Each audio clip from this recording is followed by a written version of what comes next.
Joining me now to talk about the Lakers and her career, Claire de Lune. Claire, how are you? I'm good. How are you? I feel like I haven't seen you in such a long time. I know it's been a minute. I'm happy to talk to you here at All-Star Weekend in LA. I mean, I think ultimately with the Lakers right now, they're in fifth place, entering the second half of the season, and there's been ups and downs, guys in and out of the lineup.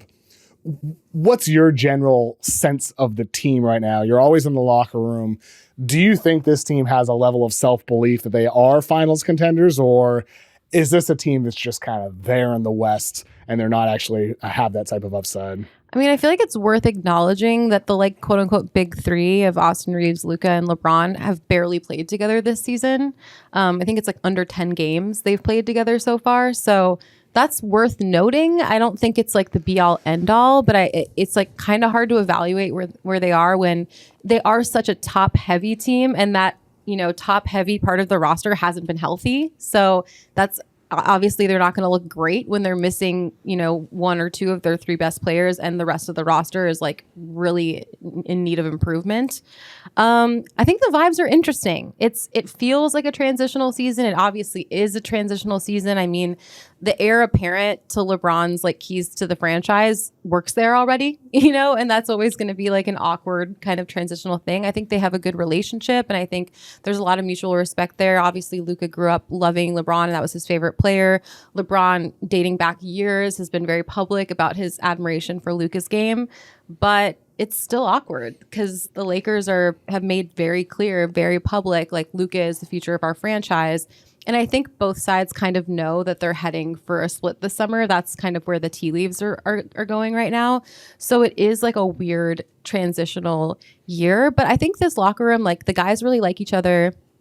There's good camaraderie, good chemistry. Like it's not one of those locker rooms that's like awkward to be in and there's tension and whatever. Like they do really get along. You see the like new pregame routine they're doing with LeBron bouncing the ball or whatever. But it's interesting. It's a weird season is how I would quantify it. I mean, it's undoubtedly a weird season. I mean, I think with Austin Reeves, that's the best story of the year for the Lakers. Yeah. I mean, before he got hurt, he looked like an all-NBA player. Yeah, 100%. It looks like a legitimate development for him, and I'm assuming they'll do everything possible to re-sign him this summer, and I bet they will. And then LeBron will be the odd man out, and we'll see where he goes. McMahon over at ESPN had a report over the weekend, I think it was on Friday of All-Star Weekend, that he could have a big retirement tour in Cleveland next year. Mm-hmm. Do you have a sense or a belief of where he could potentially go this offseason if he's leaving LA? I mean, I think one thing we do know about LeBron, and again, all of this might be a moot point if people are listening to this on Sunday and he just retired, but I think assuming he plays another year, one thing we know about LeBron is that he's very like narratively driven. So I don't think he's going to just go. He's not going to ring chase. He's not going to just go where he thinks he has the best shot to win or like it's the best basketball fit. Like the team itself is going to have to fit into the narrative somehow. In my mind, I've kind of narrowed it down to Cleveland, Golden State, or the Knicks, because I think there's interesting narrative components to each of those options. Obviously, Cleveland feels like the most logical choice. It's like end it where you started it. Who knows if it'd be mutual there. Yeah. Mm-hmm. So, I mean, I think that's interesting. And I think that ESPN piece also referenced that there is some mutual interest on Cleveland's side. But then them trading for James Harden, like that feels like not super indicative that there's a LeBron move coming. Mm-hmm. So that was confusing. Golden State, he's, since the Olympics, I think he's been talking a lot about how much he loves playing with Steph and how much he wished that they had an opportunity to do that together. He's friends with Draymond. Like there's some logic there. Could stay in California, like a quick flight from his family. And then New York, he's kind of been flirting with the Knicks his whole career. And if he could end his career by bringing a championship to the New York Knicks, like, I mean, what better cherry on top of that kind of an already incredible career could you ever ask for? So to me, those are the three. For sure. And I think last summer there was probably a little bit of interest on LeBron's side for New York as well. Yeah. Cleveland, we'll see if interest would even be mutual. Like you said, they just added Harden and they might win it all. They could win the championship this year. Yeah. And if that's the case, would LeBron want to go there and go back to back? Would they even want LeBron? A lot of questions there. I'm sure Golden State would love to have LeBron James, considering the position that they're in. And I think it's cool with you, Claire, because you very well have gone viral many, many times for your questioning with LeBron James. you ask him insightful questions, and he always gives insightful answers to you. I don't know if a lot of people know this. you make music also. Yeah. And that's what you did prior to becoming an NBA writer, NBA journalist. Yeah.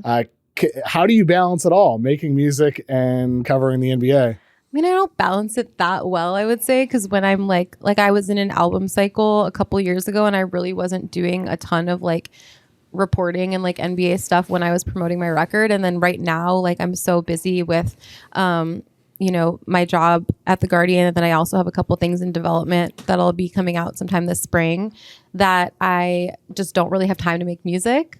So I think music will always be a part of my life, and I'll probably always oscillate between the two, but it isn't really possible, I don't think, to do both well at once at like full bore. Like I think you always kind of in life in general, whether it's like prioritizing time with your family or your job, like you're always going to have to make concessions. And right now I'm spending a lot less time doing music than I ever have, but the basketball has taken over my life in like a really beautiful way, and I really enjoy it. So did the passion for music or basketball come first in your life? Oh, music, for sure. I mean, I was one of those obnoxious like sports ball artsy kids. You know what I mean? I was definitely like I can't stand those people now, and I find them like so pretentious, but I was one of them. And I grew up, I'm from New York City. There's no one athletic in my family, like probably no one in my bloodline, honestly, that has any athletic gifts for generations. And yeah, like I always thought I'd end up in the arts. Like, I've been writing songs since I was 5, playing music professionally since I was in high school. So that was always the path. And then I just fell in love with basketball in like my early 20s. And then it kind of became my job by accident during COVID when I wasn't able to like go play shows and do that. It kind of just turned into my job. And like I said, kind of took over my life. How'd that happen by accident? So I've been a big basketball fan since, like I said, in my early 20s. I was on tour, and my drummer was an NBA fan and had the playoffs on in our green room because we were on tour in the spring. And I just like fell head over heels in love. Like I mean, it's the greatest sport on earth. Like who wouldn't fall in love with it given the opportunity? But then I just sort of was like really desperate for like a community to talk about basketball with. And I ended up turning to NBA Twitter. And I feel like that was like the heyday of NBA Twitter and like, like the early 2010s. And so I kind of found a community there, and then that community became bigger and bigger. And then when I couldn't tour, people had been asking me if I was going to do an NBA podcast, and I was like, no, like that's not my domain. I'm like a musician. And then just out of boredom during Twitter, me and my friend Tolliver started an NBA podcast, and then I ended up getting poached by Spotify to do a show on their live platform, Green which was Room, back Green in the day, Room. right? Yeah. It was called Green Room, then it was called Spotify Live. And I ended up doing that for like a year and a half, hosting an NBA show there. And then my editor at The Guardian found me. And so that's how I got my job at The Guardian. But yeah, it was all sort of like a weird confluence of events due to like a massive global pandemic. And like who could have seen literally any of that coming? So yeah, my life has had a lot of not predictable twists and turns. I mean, your music vessel is Tiny Deaths. Mm-hmm. How would you describe Tiny Deaths musically to somebody who has no idea, hasn't heard them yet? I would describe it as like genre-wise as like dream pop. And if you don't know what that is, I would describe it as the music for when you're driving around feeling kind of moody and like having main character syndrome in your car and feeling like you're like the main character in a movie, and like it's a really like, critical scene in the movie. Like I make music for that. Who were some bands that inspired you? Beach House is the biggest one. I love Beach House. I'm a huge Beach House fan. Is really good. That's like my favorite. Stars. So good. Yeah. I mean, Depression Cherry is really maybe my favorite of their records. Like Levitation, track 1 on that is like, I reference that song all the time when I'm making music. But yeah, so Beach House for sure. Even like older dream pop stuff like Cocktail Twins and like shoegazy, like Portishead. And then like R&B, like I listen to a lot of like Snow Allegra and SZA and kind of more like future R&B. So kind of a mix of all of that. Prior to creating Tiny Deaths, you were in a rap R&B group, the Chalice, yes, with Lizzo. Oh, okay, Nardwar. We're getting deep now. Just a simple Google search. Yeah. And that was before Lizzo blew up. What was that era of your life like? I mean, it was so fun. Like we had like matching outfits and like choreography. It was like a true like girl group. I sang the hooks and they would like rap the verses. Like kind of a TLC vibe, I guess, or something.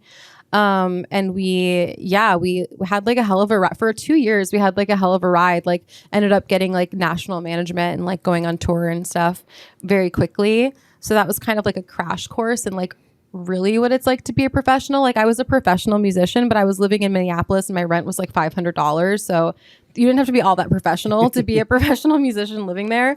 You can't get 500 anywhere here in LA. I mean, you could rent a parking space for $500. Not even a little shack. Yeah, no, absolutely not. I'm very nostalgic for my Minneapolis rent. And that's the one part of my life there that I'm quite nostalgic about. But yeah, it was really fun. And like we got to do a feature on a Prince record. Like, I mean, there was so many cool things that happened during that time in my life, but that music was never like my music. Like I don't really like, it didn't feel like me. I felt like I was kind of playing a character, and Tiny Deaths was like, did you rap?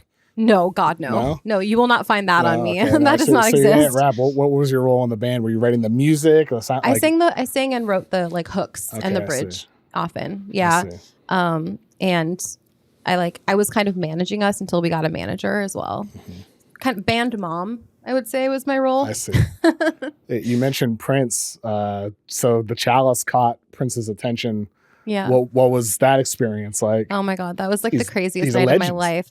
We had been, the local news in Minneapolis, like the NBC affiliate, was doing a story on like Minneapolis music, past, present, and future. And we were like selected as the future. And I guess Prince watched the nightly news, which was a crazy revelation.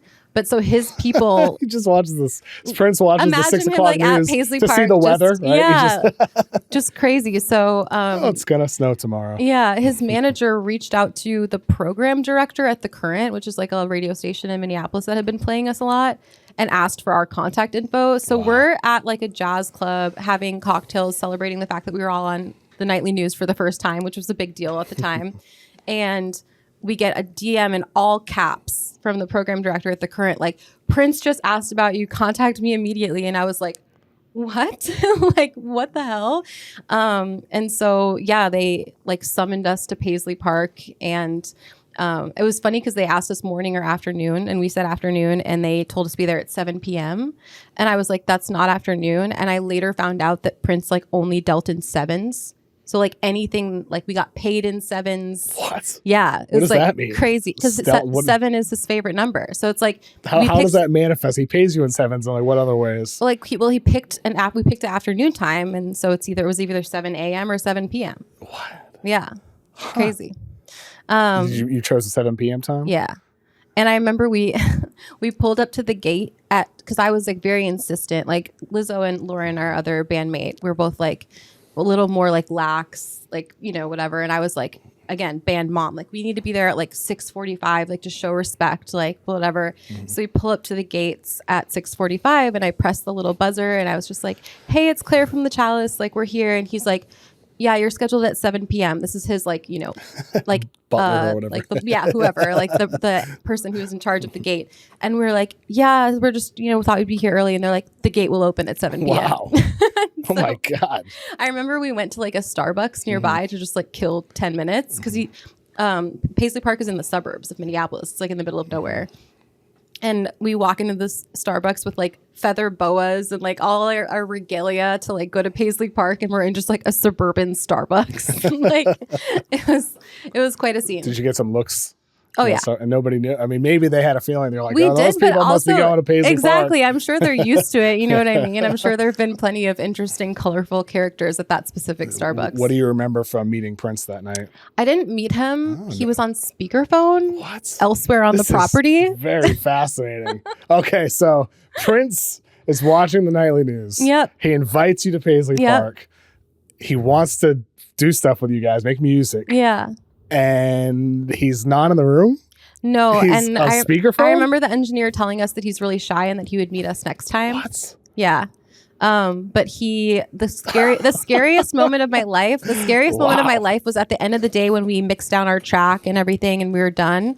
They called Prince and put him on speaker to play it for him. And I just had to sit there like hands folded in my lap while Prince listened to me sing. And I was like, I am going to throw up. Like, I'm going to die right now. This is so scary.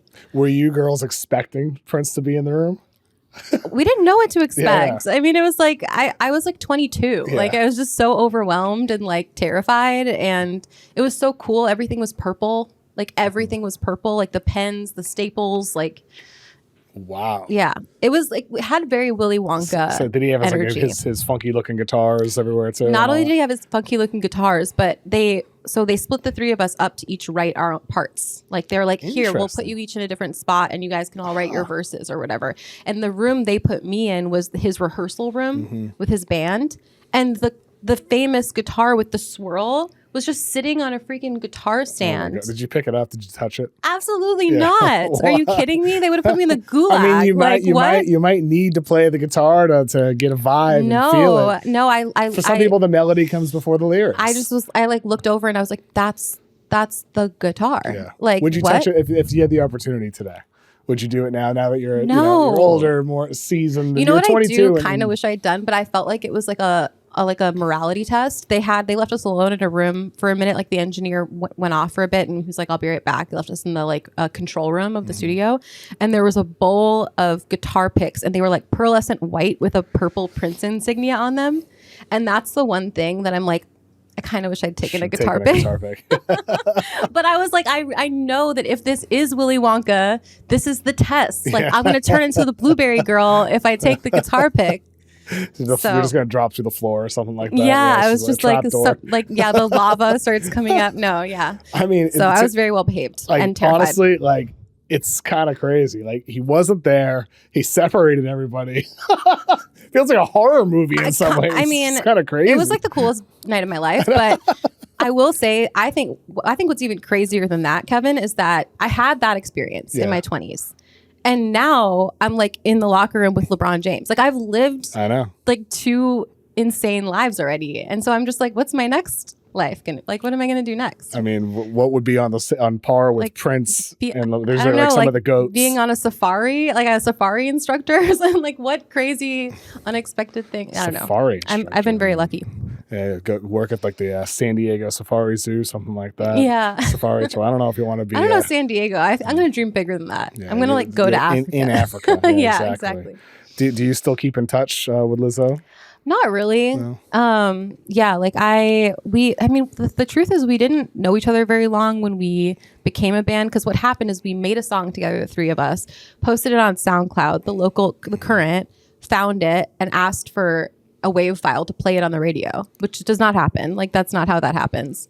And then it became in heavy rotation on the radio. We started getting show offers from that, and we had to write more songs to say yes to the shows because we were all broke and needed the money. Oh, wow. So we just wrote by accident, like many things in my life. And so we didn't know each other very well when we got into a band together, and it kind of felt like having like a one-night stand and getting pregnant. You know, it was just like, oh wow, like now we're co-parenting this like very serious thing. And I don't think it was ever like a great fit. And we also weren't that close of friends when it started. So it was really like a 2-year period of my life. Like a business musical partnership. Yeah. What has it been like watching Lizzo's career blow up in the time since the Chalice ended? I mean, I didn't even know anyone like could get that famous. Like I was just like, that's crazy. Like, but I know she really, really, really, really, really wanted to be like a pop star really bad. Like that was like always the goal for her. And so I think if you want something bad enough in life, like you'll find a way. You know, I mean, if you want to be a safari, right? I don't even know where that came from. I think there's other things that maybe I'll make soap in like the woods or something. I don't know. Soap in the woods, like the Be Off the Grid or something like that. Exactly. So like you go from a rap and R&B group with the Chalice to dream pop with Tiny Desk. What's the transition like going from a hip hop group to dream pop? Well, so I had kind of not given up on my music career at that point, but I was kind of like, when the Chalice ended, we were like about to like sign with like a national booking agency, and like we were about to get lawyers and like negotiate with record deals. So I was like kind of not destitute, but I was just like, what I thought the next few years of my life were going to be was like changed overnight. And I was just like, I just want to remember why I like making music again and just make music that feels like something I would listen to. And so I had no like ambitions with it really. I just wanted to like do truly creative expression. And whereas the Chalice, it was like, again, our song got popular on the radio. We needed to make more so that we could like say yes to all these show offers we were getting. And it was very much like like fun and light, but not like deep or contemplative and not like fulfilling necessarily. It was fun. It was like a really fun job to have in your 20s, like no complaints at all. But Tiny Desk is like my diary in music. You know, it's me in musical form, which is why as a career, it was kind of emotionally exhausting, or it can be emotionally exhausting because it's like you're commodifying yourself, like your innermost thoughts, feelings, experiences, traumas. And that can be really vulnerable, but also really rewarding, because then when I get a message from someone, which I do from time to time, like this song got me through a really hard time, or like someone told me once that like one of my songs is their song with their partner. And like the reason it's their song is because they were on a plane.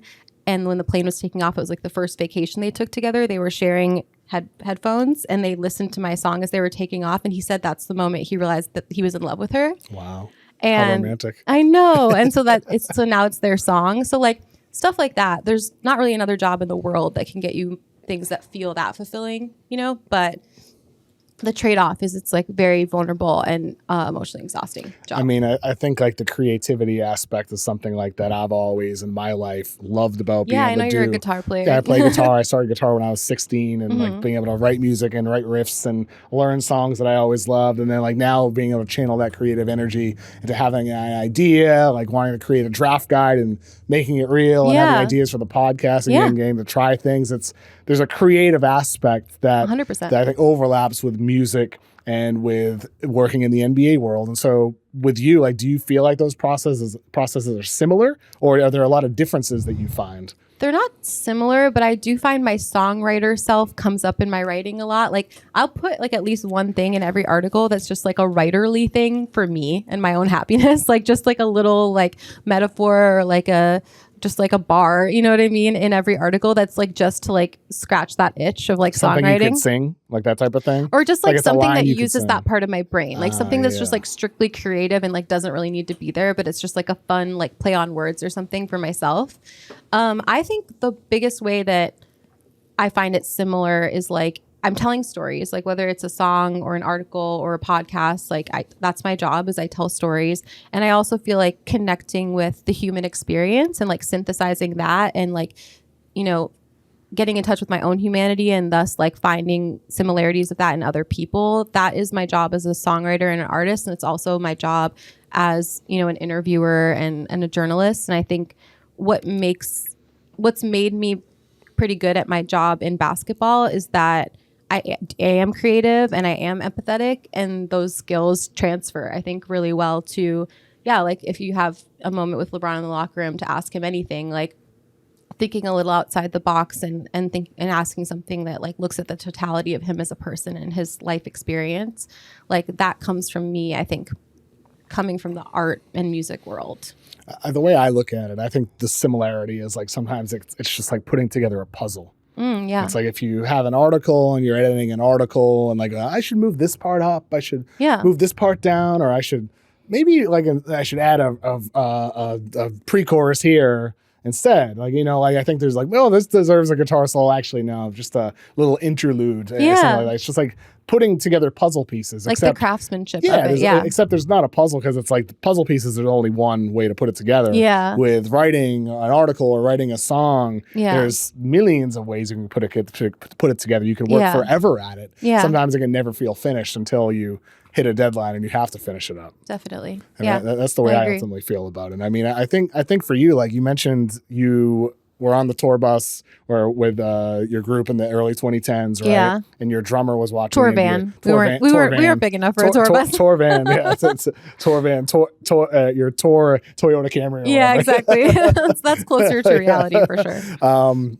Do you remember what playoff it was? Like, was there a game? I do. Yeah. It was the 2014 playoffs. So my drummer was a big Oklahoma City fan, and it was during the like Katie, Russ, James Harden era. Oh, so you saw his heart just shatter. I did. Yeah. Yeah. And I'll never forget it. That just made you a fan forever. No, but I do feel like I'm obviously biased, because I feel like whenever you fall in love with a sport is kind of what you see as like the heyday of it, kind of similar to music. But I do feel like that was such a magical time in the NBA, because you had like the beginning of the Golden State like Cleveland rivalry, you had OKC, you had the Spurs, you had the Heat, you know, like there were so many like not dynasties, but just like really compelling teams with like iconic figures on them.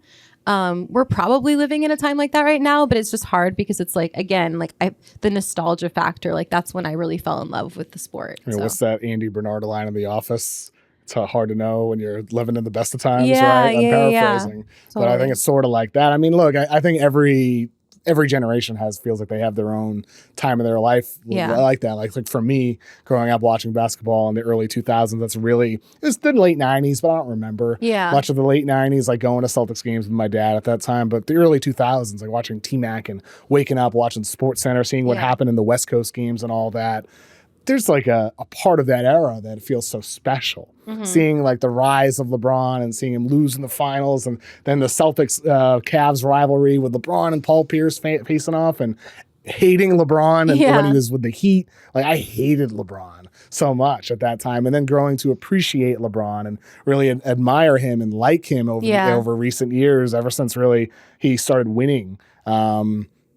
Like I think there's always a time in your life like that, and there's definitely a time now. Yeah, the league is so deep and so talented with so many amazing stars, but I do think the 2010s had something in it a little bit different with LeBron and the Heat, with the rise of OKC, with the beginning of that Warriors dynasty, where maybe we are there now. Maybe OKC is going to become that new team, but until they do it, it's hard to know if that we're actually there living in it again. I think also just the star power too, I think is what it's not missing now. I think we have some like nascent stars, but knowing how important like so many of the figures who are big players in that era are going to be in, you know, NBA history. Like that's like the Hall of Famers that are, you know, among us right now that were at their height during that time. Like it's just like such a crazy number of like really important. I mean, stuff changed the course of basketball. Like LeBron might be the GOAT. Like KD is, you know, potentially like the greatest like ISO scorer of all time. Like you've just got so many like massive stars with like massive impact, and I think it's like TBD if we have that right now. I think that's fair, and I think like over the weekend and All-Star weekend, you know, I had Anthony Edwards asked about being the face of the NBA. He's like, well, we got Wemby for that, and Wemby's like, yeah, for sure, I'm down. He's like supply and demand. I'm the supply. That was his quote. I love it. I mean, I think with Wemby, there's certainly a chance of that, and you hope he can stay healthy and become that. And he'd be the first international star to become the face of the NBA if he indeed does realize his potential, and he certainly looks like he's on that path. It's just, we have so many great players in the NBA right now. We also have, it's like the Bill Simmons thing where we talked about how there's four generation of stars. We still have LeBron. We still have Stephen Curry. We still have Kevin Durant. These guys who are around in the 2000s. And that's unusual. I almost think that in part because these guys are still around, we don't have the space for these younger stars to take that role we're talking about on this stage. And they're still really good. Like they're not just around. Players. They're not just like, they don't have like a Udonis Haslem role on their teams. Like they're still like among the best players on their teams. So yeah, again, maybe transitional year for the Lakers, transitional time for the NBA. Like maybe we'll reevaluate in like 5 years. I mentioned earlier, I asked you about like the similarities and differences between like creative work and music versus in sports. What are some of the differences and similarities you see in the industries between music and sports? I mean, ironically, I think the music industry is more toxic than the sports industry. Like, I think a lot of people are surprised to hear that, but I don't really know what to attribute that to. But I've found a lot more. I found sports to be like weirdly like less competitive and more like, I don't know, like I feel safer in a lot of spaces in sports than in music, like as a woman. So, and that really surprised me. But I think what's similar in both, which I find really inspiring, and part of what I love about living in LA is it's like dreamers and people who are like choosing to do something outside of the status quo, which is where I just like feel at home, you know, like, and that's where I see myself really in both spaces. Like everyone who works in our industry and who works in the music industry or film and TV, like they looked at, you know, the well-trodden path and they were like, no, thanks. Like I'd like to do something a little different. And I think that's like just something that I admire a lot, and it takes courage. And, I definitely like feel seen in that. Does that, I mean, like, I think imposter syndrome is only natural for a lot of people and whatever space they're entering. Yeah. Did that openness that you feel with sports media sort of help alleviate that at all? Or Yeah, I mean, I definitely had plenty of imposter syndrome starting, but I think I also, not like I was insulated from it, but this was never supposed to be my job. I didn't like go to college for it. I didn't, endeavor to find it. I didn't like climb the ladder. So I kind of like drive it like I stole it, like I'm just sort of like, I'm not supposed to be here. And so it feels less precarious to me. Like I feel more ease and like freedom about my life path because I'm just like, I never could have seen this coming in 8 million years. So I don't feel super precious about like holding on to it for dear life. And I think that has not alleviated imposter syndrome, but made me feel less like scared, about like messing up. was there fear the first time asking LeBron a question? Oh my God. Was your heart beating out of your chest? Yeah. I really do have like get scared of public speaking, which people find surprising because I'm like a performer. But when I'm singing, it's like, that's not me, that's like an alternative version of me. And it's like the rock star version of me. And when I'm like in the locker room asking a question, like it's so vulnerable. Why can't that be an alternative version of you? I don't know. That's a great question for my therapist. But I get nervous.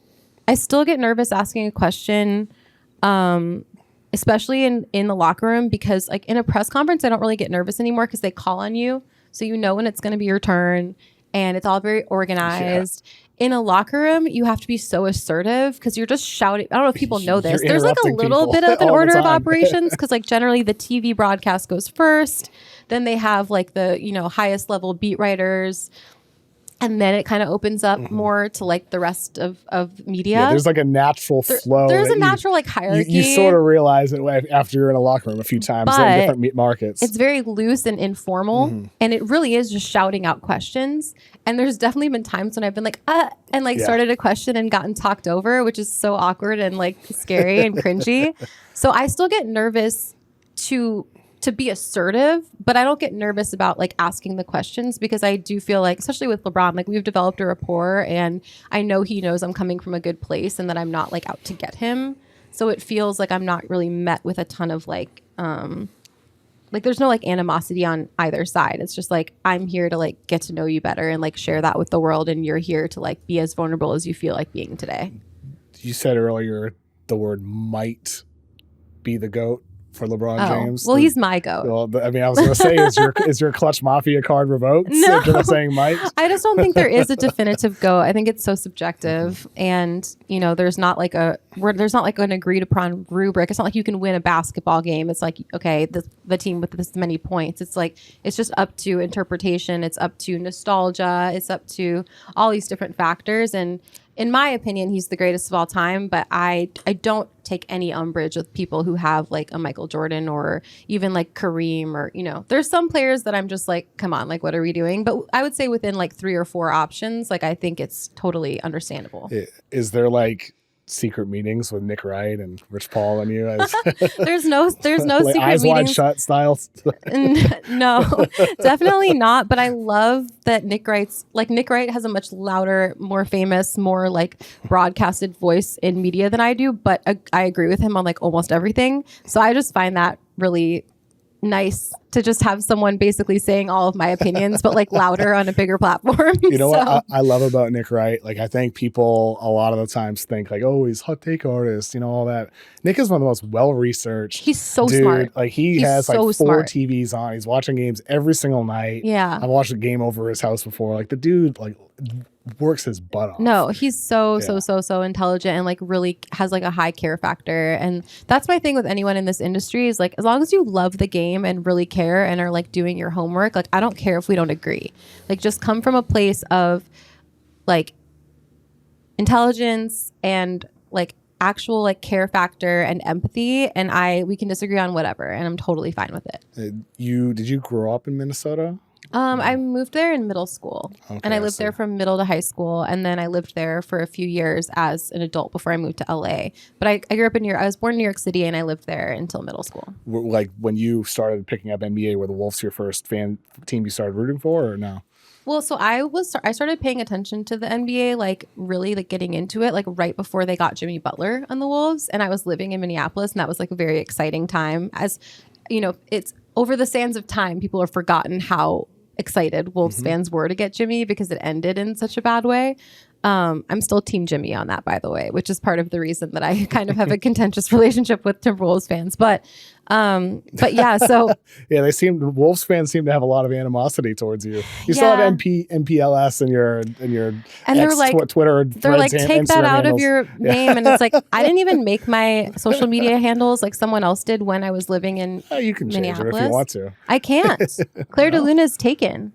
And so is Claire de Lune, like underscore, like all of the like logical ones. Well, I think on X you can now buy handles that are inactive. Really? Yeah, I don't know how much they cost, but they're available for purchase in the marketplace. Yeah. I don't want to give it the money. A cheap price. Yeah. Maybe the Guardian will pay for it. Yeah. Expense it. expense getting rid of my like social media handle. Yeah. I'll look into that. You know, sports journalism is in such a robust place. I'm sure they have tons of just disposable income to throw around for things like that. Rolling around everywhere. Yeah. we're all sleeping on piles of cash. Exactly. Every single one of us. Who's your favorite non-LeBron player to cover right now? Ooh, I do love Jimmy Butler. Like I did a sit down with him a couple years ago, and he's just like so charismatic, so funny, so like warm and lovely. But I would say probably Ant. Like I just think I've never been around a more charismatic person in my life, like basketball or otherwise. He's just like I'm fascinated by his charisma. Like I didn't even know a person could be that charismatic. It's crazy. Like he's a star. Like he's just an object. I think if he didn't play basketball, he would have been a star in any sport. If he wasn't an athlete, he would have been a movie star. Like some people just like have it, you know? And I think I would say Ant. I love how Ant is just so himself. 100%.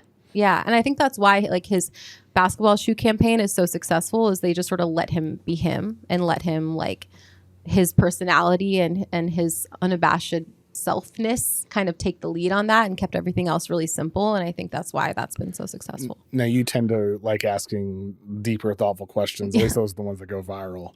Have you thought about starting a podcast yourself? Yeah. So I can't talk about it yet, but I have something in the works for sure. Wow. That's exciting. Thank you. Cool. Who do you think is going to win the championship this year? You know, it's so funny. I feel like we've been saying for several years, like, this is the most wide open it's ever been. But this year feels like so much that. Like, I think to start the season, it seemed like OKC was just going to bulldoze everyone again. But they look fallible, and especially, like, they've seemed like they've met their foe in the Spurs, who are ahead of schedule. My heart tells me Denver.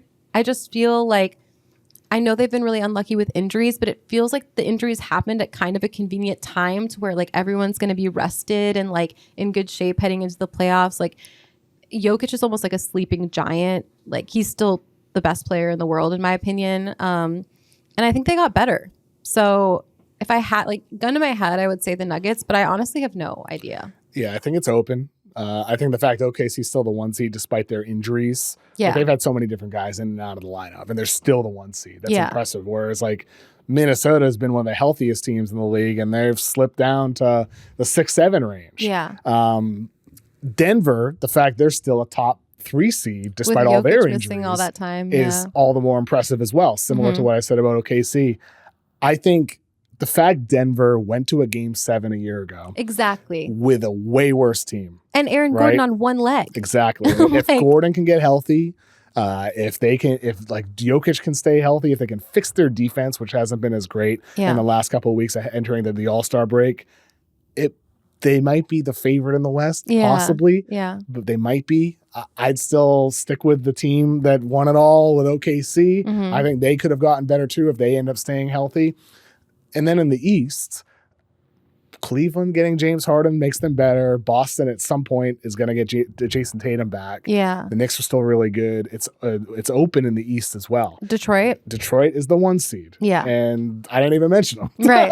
Exactly. They do kind of, and I don't mean this as no disrespect to Detroit. They have, in my opinion, one of the most remarkable turnarounds in NBA history, from being like setting historical records for losing games in a row. 40 win improvement. to 2 years later being the 1 seed. It's just nuts. That being said, they do kind of remind me a little bit of like Houston last year, where it's like they're kind of a regular season juggernaut, but I just see red flags for the playoffs to where I'm not on 100%. What are you worried about with them? Just offensively, I just feel like they're just a little easier to like game plan for in the playoffs because they're so Cade dependent. Lack of shooting as well. Yeah, and losing Malik Beasley is like not nothing. So it's more of like I'll believe it when I see it kind of thing with them. I think they're for real, and I think they're really, really good. I just think like when the game slows down in the playoffs and, you know, like there's that much more pressure on the half court, like I just don't know if they have enough for a 7-game series. I'd put them behind Boston and Cleveland in the Eastern Conference championship power rankings. Yeah. Is the way I look at it. Like if Boston gets Tatum back and Cleveland with their Keon Ellis and James Harden and the way they're playing now, as long as they get healthy, I think Detroit's going to be third best in the East in all likelihood. And then with the Knicks are a wild card. The Knicks I could see in the finals. The Knicks I could see as a first round loss. They really do have a lot of variance. Also, like with the Tatum thing, I know we're probably low on time, but like, are we positive? Yeah, he'll be back. Well, no, not that they'll be back, but that it's just additive when he comes. I feel like there's a lot of. Jaylen Brown has like really come into his own this year and like seems to really enjoy having his own team. So I'm just intrigued as to what that looks like when he take a back seat. Right. Like, how do they manage that? Because they've both now had the experience of having the team be theirs, and they've both been very successful at that. So, like, I'm interested to see how it looks. I mean, it is kind of funny how Tatum is the guy, but Jaylen Brown won Finals MVP. Now Jaylen Brown is leading a top-seeded team in the East. And I'm sure Jason Tatum is not as chill about that as one might assume. That would be my guess. I mean, the funny thing is about Boston is, like, as great as Jaylen Brown has been, they're only like a plus 4.5 net rating with Brown on the floor. They're like a plus 14 when Brown is off the floor. So their best basketball has been with Jaylen Brown on the sidelines, which is the crazy. And I know, like, it's, you know, he's facing the best lineups, he's facing the starters and all that. But Boston, like, that's of the all NBA guys, he's the only guy with that reverse on-off split. That's unlike anybody else, whereas like with Anthony, all these other guys, they're way better with them on the floor. As someone who's fascinated by like the human element of sports and like, you know, human dynamics, I find that team fascinating because there's just so many like different like nuanced like things at play. It could blow up. It could blow up. It could go really well. There's just so much. Yeah, I'm very intrigued, and I'll be so interested to see what it looks like when Tatum comes out. I mean, right now, like, All-Star break and right after the break, there'll be a lot of focus on March Madness and college basketball and all that. The tanking teams are going to keep tanking hard, and they're going to keep trying to get these top players in the draft, increase their chances. But I think once middle of April comes and it's the final stretch and teams are competing for the final spots or moving up in the standings, and then the playoffs begin, I think this has a chance to go from like, oh, this season sucks to no, I think it's great. I think it has a chance to be an epic, awesome playoff. I think for sure. I mean, I think the East is deeper this year. I think the West is just as deep as it's been. So I can't wait. I think it's gonna be an awesome playoffs. I'm very, very excited for the playoffs. Same. Claire, thank you so much for joining me today. Please let people know where they can find all of your stuff. Yeah. Well, you can find me on The Guardian. That's where I write about basketball. And if you just stay tuned to my socials at Claire MPLS, controversially. No name change yet. No name change. That's where I'll be posting everything I'm up to and eventually announcing the stuff I can't talk about yet. Wow. So, a podcast coming soon. I'm excited for that, Claire. Thank you so much for joining me. Thanks for having me. Keep up the good work. Thank you.